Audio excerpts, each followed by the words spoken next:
August 29th, 2022, Guwahati, Assam. At the Nunmedi police station in Guwahati, a 32-year-old woman named Vandana Kalita arrived to file a missing persons report for two individuals. According to Vandana, her husband Amarjyoti Day and her mother-in-law Shankari Day had been missing since July 26, and she hadn't been able to contact them at all.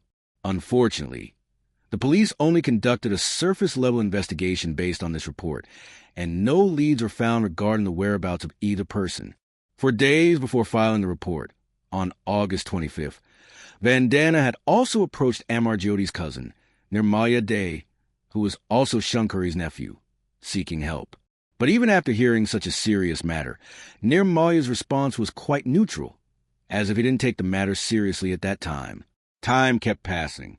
There was still no information about Amarjyoti and his mother, and no one was making any real efforts to find them, except Vandana, who had asked the police for help, but to no avail. On October 30th, 2022, nearly 2 months later, Nirmala visited Shankari's house located in Jogamaya Apartments in the Tenali locality of Guwahati. There, neighbors informed him that Shankari had moved out quite some time ago and had gone to live with her son and daughter-in-law, Amarjyoti and Vandana, in Narenji. Amarjyoti and Vandana were living just 6 kilometers away in the Amaravati apartments of the Narenji locality. But when Nirmala went there, neighbors told him the same thing. They hadn't seen Shankari coming or going in several days. Even after hearing all this, Nirmala didn't think much of it. He didn't pay it much attention and simply left. For the next 20 days or so, when Nirmala still had no contact with Shankari or Amarjyoti, he finally filed a missing persons report at the Nunmedi police station on November 21st, 2022. Now, there were 2 missing reports. The first filed by Vandana on August 29th, and the second by Nirmala nearly 3 months later on November 21st. Shankari Day, age 62, was a retired employee of Assam Power Distribution Company Limited. She also owned 5 rental flats in the Nunmedi and Shamari areas of Guwahati, which she had rented out, and jointly owned a plot of land in the Lal Ganesh area of Guwahati. So, along with her pension, she was receiving a substantial monthly rental income. This was the reason why both Nirmala and Vandana expressed suspicion to the police that perhaps someone had kidnapped Shankari and Amarjyoti for financial gain.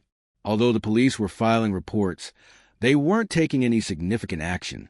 And as for the kidnapping angle, since no ransom demand had been made, the police didn't see much merit in pursuing that direction either. After filing the report, Nirmala found out that Vandana had been collecting the rent from Shankari's flats herself, and had recently even rented out one of the flats to 3 new tenants. Nirmala informed the police about this. However, since Vandana was a daughter-in-law, the police didn't find it suspicious that she was collecting rent in her mother-in-law's absence. Moreover, Vandana had been regularly visiting the police station, pressuring the Guwahati police to properly investigate the case. She was personally going back and forth to the police station, urging them to find her husband and mother-in-law. On February 14th, 2023, Vandana also visited the commissioner's office to file a formal complaint against the police for their inaction. On the same day, Nirmala filed a complaint with the Criminal Investigation Department, CID, also citing the lack of progress in the case. Following both complaints, the police finally took the case seriously, thoroughly reviewed it, and set up a special investigation team. Deputy Commissioner of Police Kalyan Padak was appointed as the head of this team, and a fresh investigation was launched. This was a case where 2 family members were missing, and 2 others were pressuring the police to uncover the truth and find the mastermind behind their disappearance. The police began by questioning both Vandana and Nirmala, and it was during the very first round of questioning that they noticed something odd, some inconsistencies that caught their attention. What followed were revelations that no one could have anticipated, because this was not just a case of kidnapping. It was then turned out to be something far more horrifying. The police questioned both Vandana and Nirmala one by one, but they noticed that some of Vandana's answers didn't match the statements she had given earlier. Her changing statements began to raise serious suspicions. Because of this, the police decided to check the bank account details of both Vandana and Shankari Day. That's when they discovered that Vandana had recently withdrawn nearly 5 Indian rupees, like using Shankari's ATM card. Due to these findings, Vandana was summoned once again for questioning on February 17, 2023. At first, she tried to mislead the investigation team, but after being questioned continuously for 2 days, Vandana finally broke down. What she confessed changed the meaning of every relationship involved in the case. Vandana told the police that both her husband and mother-in-law were no longer alive because she had murdered both of them, and she hadn't done it alone. She had carried out the crime with the help of 2 close friends, Donnie Dekka and Arup Dekka. Vandana Kalita, the prime accused in the horrific Guwahati double murder case, was sent to 6-day police custody that day. Vandana revealed that nearly a month before she went to the Nunmedi police station to file the missing persons complaint on July 26, 2022, she, along with Arup and Donnie Dekka, had gone to Tenali in Guwahati around 5 p.m. That evening, the 3 of them reached the 2 BHK flat in Jogamaya Apartments where her mother-in-law, Shankari Day, lived alone. When they entered the flat, Shankari was sitting on the sofa watching TV. Taking advantage of her being unaware, Vandana quietly walked up behind her and began smothering her face with a pillow. Arup held her legs. Vandana didn't lift the pillow until Shankari stopped breathing. But the brutality didn't end there. After killing Shankari, Vandana placed a rolling pin behind her neck and, using a machete, beheaded her. This act showed how a human being can fall lower than even a monster. This case became a chilling example of such savagery. Then came the task of disposing of the body.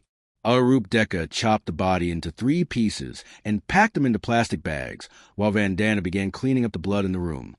During this, the 3rd person, Donnie Dekka, stood guard outside the house. Around 3 a.m. the next morning, the 3 of them left in Donnie Dekka's car to dispose of the body, heading toward Meghalaya. Around 10 a.m., they threw the body parts, some wrapped in blankets, some in plastic sheets, into a valley. However, Shankari's head, 1 hand, and the murder weapons, the machete and the rolling pin, were disposed of in separate locations to make it harder for the police to trace the crime.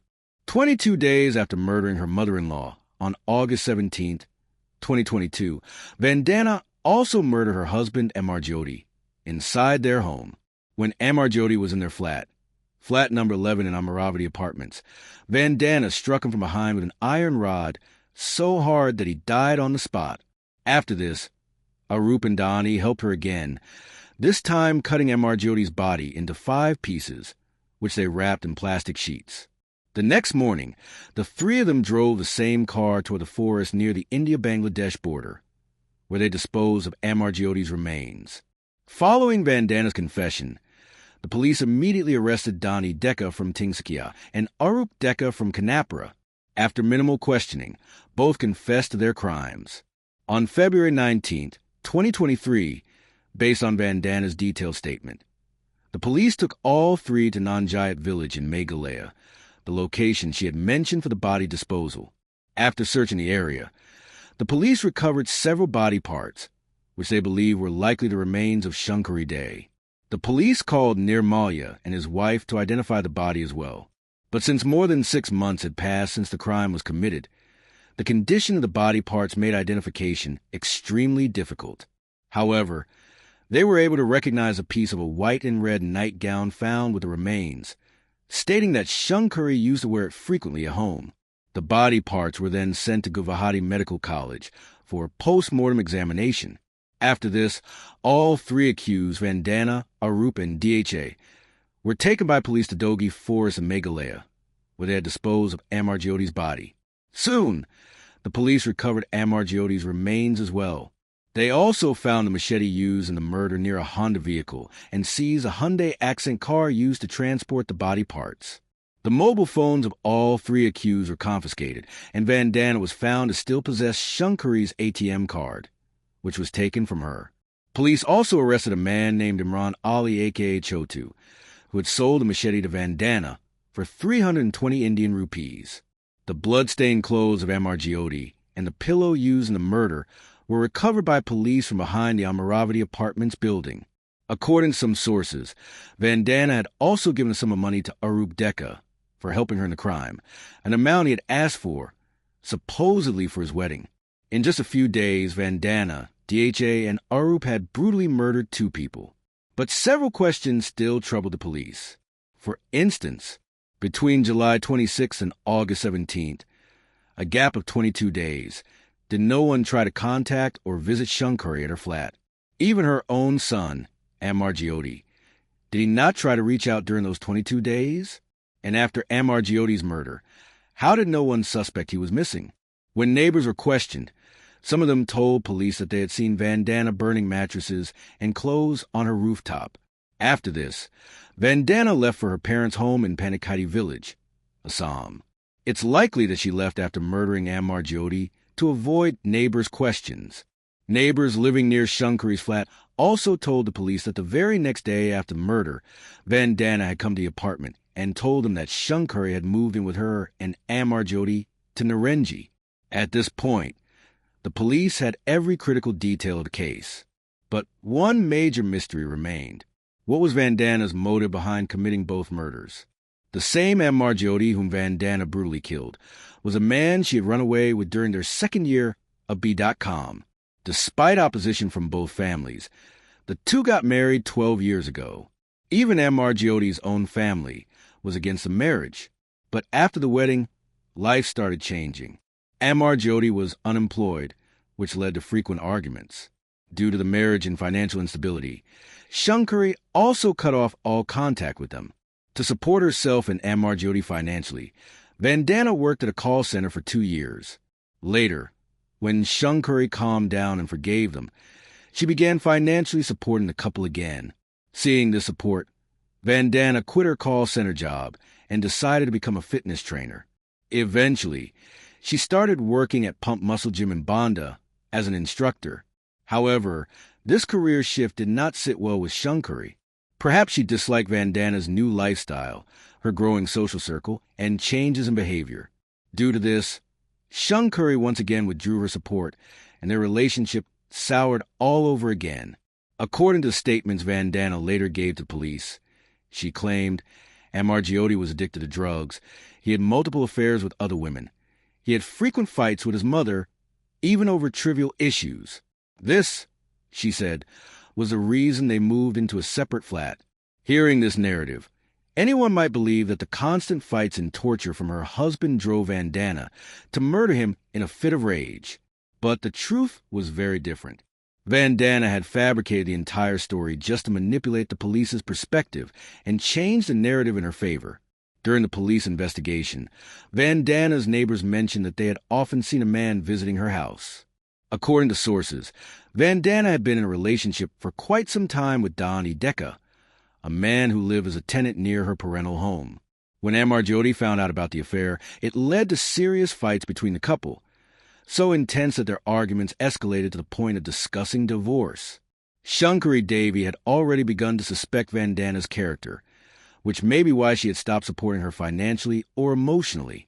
Now, since Ammar Jyoti and Shankari owned several properties across Guwahati and earned a substantial monthly income from the rent, Vandana didn't want to lose access to all that money by getting a divorce. That's when she hatched a plan to eliminate them both, with the help of her boyfriend Dani Dekka and his friend Arup Dekka. Dani Dekka was from Jorhat, Assam, and worked as a tourist cab driver, while Arup lived in Kanapra and helped his father run a vegetable cart. Both their fathers claimed that their sons were innocent and had been framed by Vandana. But the truth was, Dani was lured by greed, thinking he'd enjoy Vandana's wealth and property alongside her. As for Arup, he needed money for his wedding on February 2nd, 2023, and agreed to help for 2 Indian rupees lakh. Though Arup's wedding did happen, he was arrested just 3 days before the reception on February 22nd. Arup's father, Kailash, said Vandana and Dani had been visiting their home nearly a year before and told him they were in a relationship and planning to get married soon. Kailash didn't even know that Vandana was already married. She had introduced herself to them as Anamika. Vandana was extremely cunning. She knew that Ammar Jyoti had a strained relationship with his mother, but the truth was, Shankari had no one else but Ammar, so everything she owned would eventually go to him. Taking advantage of the distance between mother and son, Vandana removed both from her path with ease. And that's why, even with a 22-day gap between both murders, Amargiotti never realized that something had happened to his mother. Despite killing 2 people, Vandana showed no remorse. She was living her life as if nothing had happened. In fact, 2 months after murders in October, Vandana organized a Satarayan Puja in the same house where she had killed Amargiotti, and even invited her parents to attend. She also had some construction work done in the house. Vandana was also very active on social media, frequently posting inspirational quotes and pictures of her traveling. And if your blood is boiling already, hold on, because the court's decision might enrage you even more. On May 12, 2023, nearly 3 months after murders, a 1,600-page charge sheet was drafted against all 3 accused. However, it was submitted in court before the investigation was complete, which meant the accused were legally allowed to apply for bail. And that's exactly what all 3 did. But on June 17th, the court rejected their bail request. However, because a forensic report was not submitted by the deadline, Arup was granted bail by the Guwahati High Court on October 11th, 2023, by paying just 500 Indian rupees and following a few specific conditions. On the same grounds, Vandana and Dandi were also granted bail on November 10th, 2023. The Chief Judicial Magistrate of Kamrup Metro granted bail in the double murder case of Vandana Kalita. According to the conditions, Vandana must report to Nunmedi Police Station twice a week and is not allowed to leave the district without the court's permission. The case is still ongoing, with court dates coming and going, and all 3 accused are still roaming free without any punishment. Shockingly, police even revealed that Vandana had another name on her target list, someone from Amargiotti's family. But for security reasons, they haven't disclosed who it is. Just imagine, despite a clear threat to a family member's life, the court hasn't reached any conclusion even after 40 hearings.